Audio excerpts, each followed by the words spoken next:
Hey everybody, Audiophile Barista here. Last weekend I went to an audio show. It has been 2 years since I visited such a show, so I was very excited. However, apart from some highlights, I was mostly disappointed. In this video, part 2, I will tell you why. In part 3, I will tell you what I did like, and in part 4, I will share with you my favorite room out of all the 63 rooms that were there. And in part 5, I will play you some longer video clips with sound. So let's get into it. Why was I disappointed? Now, before I go into that, I want to make clear that I'm not talking about the quality of the show. The people who organized this did a great job. No, I am talking about the quality of the demonstrations. The sound in many rooms was uninspiring, bass was a mess, and treble was unbearable. Now, this may sound a bit harsh, but I left 1.5 hours before the show ended, and I can't remember ever having done that in my entire life. I love these shows, I love watching all the equipment, and I love being with a bunch of people with the same interests. So let's break this down. Oh, by the way, the images that you see here is just to show you some eye candy from the show. The equipment you see is not necessarily the equipment that I did not like. I did not think it would be fair to do so. After all, this is just my opinion. Okay, here we go. First off, bass.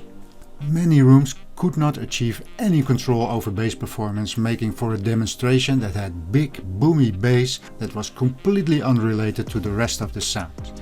Now I know bass control is very difficult, even in a good listening room, and these conference rooms are really terrible for treating bass, but on the other hand, the exhibitors here are the top of the line in the Netherlands to help you install a system in your house. And in shows like this, they should be able to demonstrate their skills.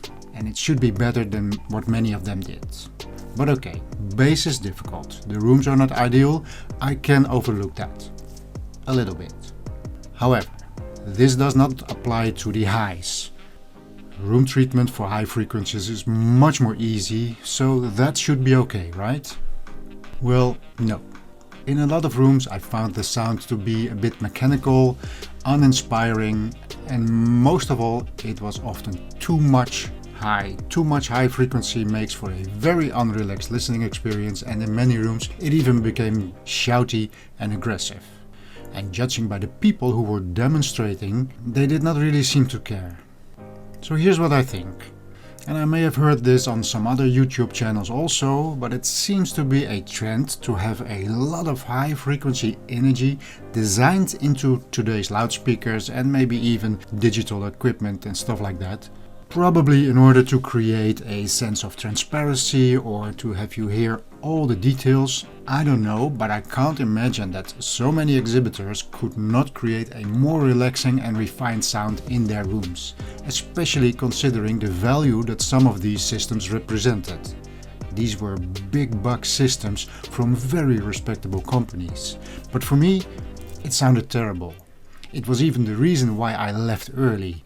You see, I just spent 45 minutes in a demonstration what was for me the best sound of the show, and as I still had not visited all the rooms, I went on after that, but the next 2 rooms had the same aggressive, uninspiring setup, and they were playing again Dire Straits, Stevie Ray Vaughan for the 15th time, and I just could not listen to it anymore. So I left early with the sound of my favorite room still in my head. Also, talking about music, I think 90% of the rooms played the usual audiophile standards. And I was starting to think that it may also be because most normal standard recorded music sounded too aggressive on many of these systems. And we all know that Diana Krall will sound good on anything. Anyways, maybe I was just having a bad day. So I checked with one of my subscribers who visited the show on Saturday, and he confirmed that most systems sounded uninspiring and that the highs were not very well done in many rooms. Okay, enough of that. Let me know in the comment section if you have experienced that new equipment tend to produce too much high frequency energy to be comfortable.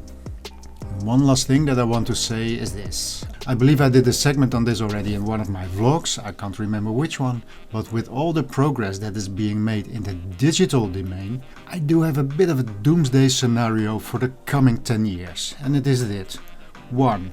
I see a lot of equipment that has all kind of wonderful displays, showing you cover art and all those kind of things. Now those displays will break down in the long run, or they will fade or start flashing or turn on and off when you don't want them to. And as the business is not really aimed at repairing anymore, but replacing, I predict that a lot of people are going to be disappointed in 5 or 10 years over their 500 or 5000 piece of digital equipment that still will work, but you just can't use it anymore. You can't repair it, you just have to buy a new one. I also had a conversation with Inuus of my Zen music server, and I asked them if they could update or restore the software on my server because many applications had stopped working. The thing is still working and still playing beautiful, but with the ripping of CDs, the software is just too buggy. And basically what he said was, we don't care about those machines anymore. They are too old. Basically what he was telling me was that anything that was released before 2016 was too old.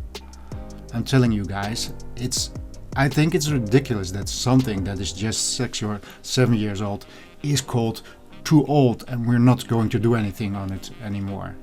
I predict that in 5 or 10 years we are going to hate the digital stuff that we bought because the business is just not helping us, other than say, well, you can buy it again. And I'm saying this from the perspective that my 78 record player from 1920 still works. Okay, enough. That was what I did not like about the show, so I see you in the next video where I tell you what I did like about the show. So stay tuned and subscribe if you haven't already.